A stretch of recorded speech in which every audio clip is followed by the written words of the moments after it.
1564년 2월 15일 갈릴레오는 이곳 피사에서 태어나 자랐습니다. 55m에 달하는 피사의 사탑. 사람들은 갈릴레오가 사탑 꼭대기에서 낙하 실험을 한 것으로 알고 있는데요. 그래서 저희도 가봤습니다. 입구에는 낙하 실험을 이곳에서 했었다고 쓰여 있는데요. 하지만 정확한 기록이 남아있지 않습니다.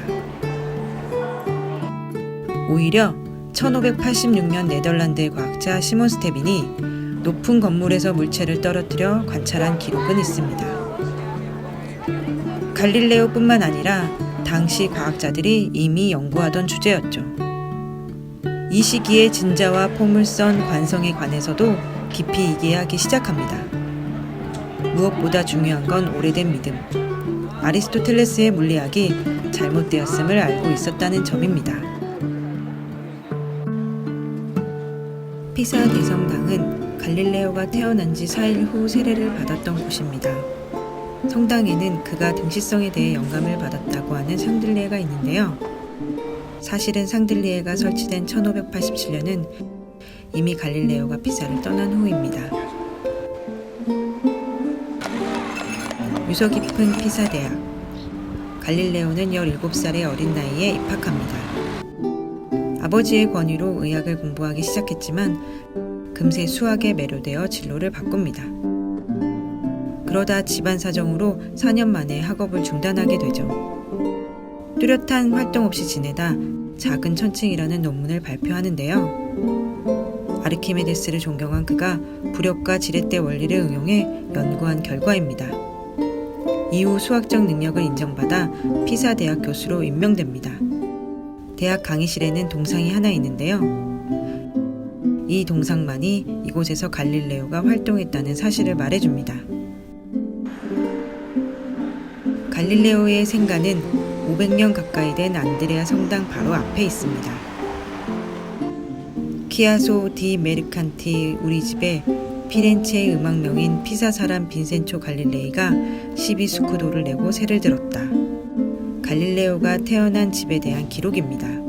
아버지 빈센초 갈릴레이는 류트 연주가이자 작곡가였습니다. 피타고라스의 수학적 원리에 따른 음악 이론을 연구했죠.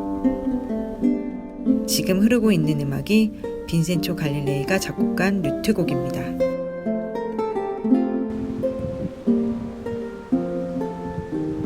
갈릴레오는 벨로스 구아르도에서 1617년부터 1631년까지 머무릅니다. 이곳에서 별을 응시하며 시금자와 두 우주체계에 관한 대화를 집필했죠. 현재는 호텔로 운영 중입니다.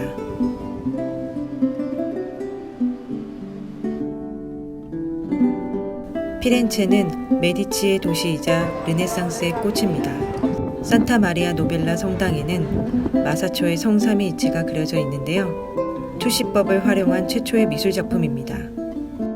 투시법을 착안한 사람은 피렌체 대성당을 건축한 브루넬레스키인데요. 사물을 바라보는 3차원 시선을 캔버스에 담았습니다.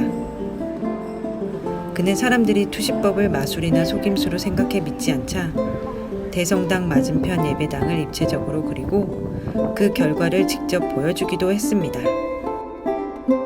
갈릴레오가 망원경으로 밤하늘을 기록하자 몇몇 사람들은 마술이나 속임수라고 했죠. 르네상스는 오래된 믿음과의 결별이기도 합니다.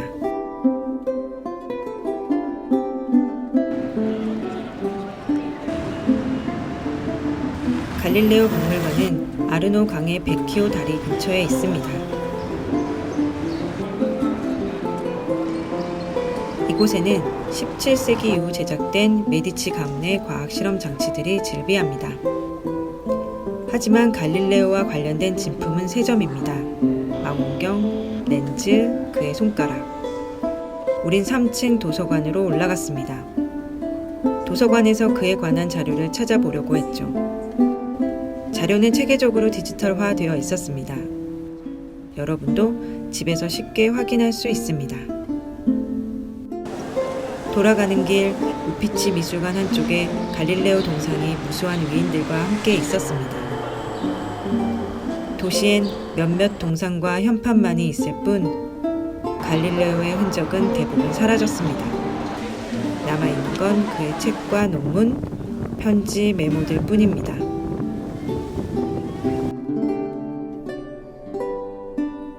산타크로체 성당에는 한 번쯤 들어봤을 인물들의 묘와 기념물이 있습니다. 마키아벨리, 미켈란젤로, 단테, 다빈치, 나이팅게일. 갈릴레오도 그들과 함께 있죠. 교황청이 갈릴레오 사망 후 예배당에서 장례를 치르도록 해 1737년 3월에 지금의 산타크로체 성당으로 이장됩니다. 그가 사랑한 딸 마리아 체레스테와 함께였습니다. 피렌체 중심가에서 남쪽으로 5km 떨어진 아르체틸리엔 갈릴레오가 마지막으로 살았던 집이 있습니다. 레몬이 많이 열리고 따사로운 햇살이 비추는 부유한 지역입니다. 이탈리아 정부는 오래전 건물을 매입해 방치하다 최근에야 우수하고 새롭게 문을 열었습니다. 갈릴레오는 1633년 최종 재판이 끝난 후 영면할 때까지 이곳에 머물렀습니다. 제자들과 자주 이야기를 나눴고 과학을 논했습니다. 영국의 철학자 토마스 홉스와 시인 존 밀턴이 방문했다는 기록이 있는데요. 밀턴에 의하면 갈릴레오는 영국의 철학적 자유로움을 부러워했다고 합니다. 1638년 초 74살의 갈릴레오는 양쪽 눈을 실명하고 관절염을 심하게 앓습니다. 그러나 새로운 두 과학의 지필로 마지막 결실을 맺었죠. 그리고 4년 후 충실한 제자 비비아니와 토리첼리, 아들 빈센초가 지켜보는 가운데 1642년 1월 8일 이곳 아르체틸리에서 영원히 잠듭니다.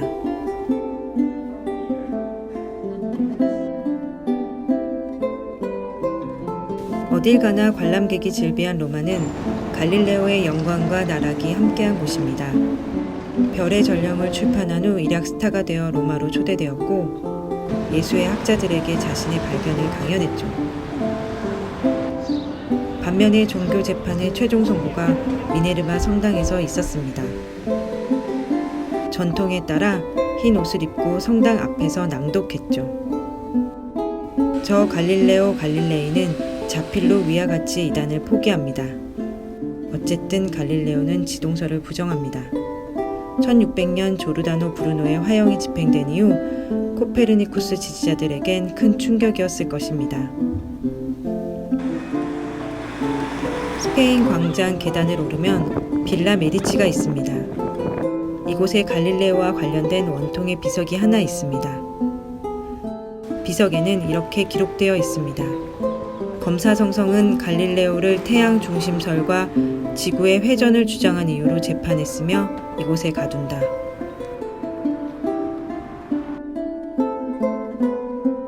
그래도 지구는 돈다. 굴복하지 않은 과학자의 모습을 상징하기도 합니다. 1757년 주세페 바레티의 책에 갈릴레오가 말했다고 언급되었지만 그 말은 사실과 다릅니다. 사실 교황청이 처음부터 갈릴레오를 위험인물로 분류한 것은 아닙니다.